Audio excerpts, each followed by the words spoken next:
Hi, this is Jim, and I'm the New Hampshire rock guy, and we're out on another one of my mining adventures. Wow, look at this spar here. It's just falling out of the mine walls, and there's so much more to see. Let's go. 1, 2, 3, 4. Peel all 6 sides of the tourmaline crystal. What would be west into the Connecticut River Valley and the mountains of Vermont. World-class beryl crystals, both aquamarine and golden. If you look hard enough, you'll find something it's facing. Yeah. Get ready for a fantastic journey of this incredible mine.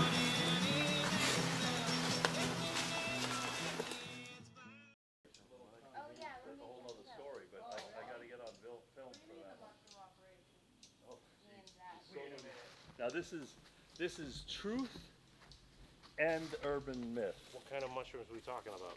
Oh, I don't know. There's hundreds of acres down there. They could have grown anything. So anyway, yes, nation's second oldest mica mine. It became the world's most successful feldspar mine when they needed feldspar. So this is introducing feldspar, and then I'll answer the other question about the 80s and the mushrooms. Feldspar was crushed across the street.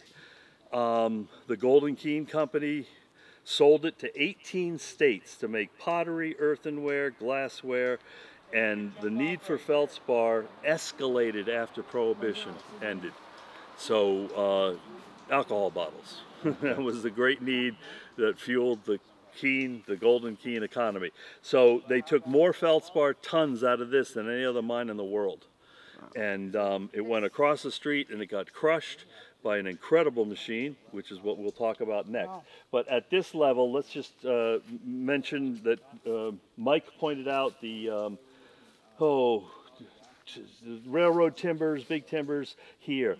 That was from the 1980s, and in the 80s, this company came in, or bought it, owned it, and they, the line that was told to all of us locals was that they were emptying the water and they were going to grow mushrooms. They had to run the hoses all the way down to where we first stopped on this hill and beyond to get the water out of here. You know, the hoses might have went a mile down the road. Wow. To water the mushrooms? No, to get the water out. So grow them in here? Yeah, to grow in the cavern. Well, again, all right. So okay. that hole, which and if you know, maybe it's hard to see, but let's call it 2 football fields. Is that about right? 2 football fields? So this was all dug down. Yeah, this mine is like 20 times the size of that. Oh, wow. Under the road. That's insanity. Remember, the mines go this way. only if I could see underneath. So this hole under here only goes as far as right here? The mica vein just came out to the edge, but then 100 feet below us, so listen up, this is a cool statistic. In 1942 was the last time this was mapped, World War II. In 1942, the underground tunnels were already under the new road. They mined for 17 more years in that direction. Wow. Nobody knows how vast and far the tunnels go. There's this thing called a derrick, and the derrick was like a giant ship's mast, and it would be held up by cables, and the cables would come to something like we have over here, the stanchion that's just thrown into the rock, and there's a cable. Don't touch a cable, you'll get metal splinters. That's something that I try and tell everybody. So the derrick here on the top level, right, could be 100 feet high.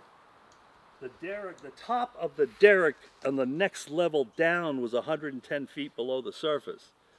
So that derrick could have been maybe 80 feet high. 110 and 80 are almost 200 feet. And then that derrick went down hundreds of feet.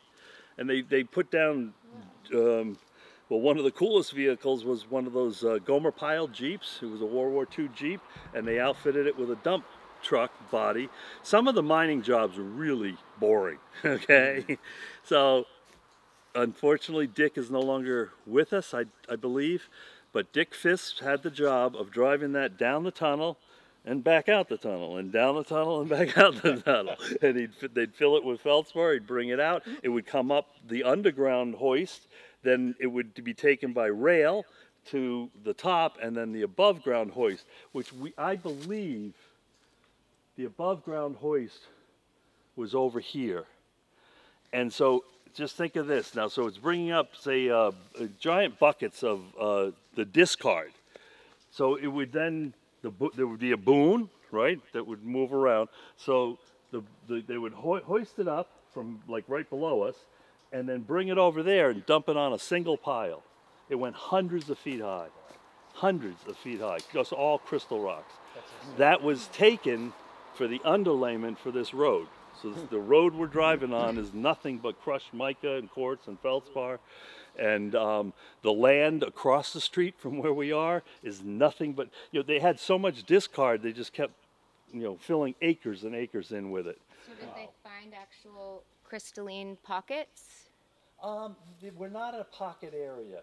No. The last mine we were at, that blister mine, has, the government did map things, and they did what's called core drilling, and that's the only map that shows a pocket, but it's down hundreds of feet.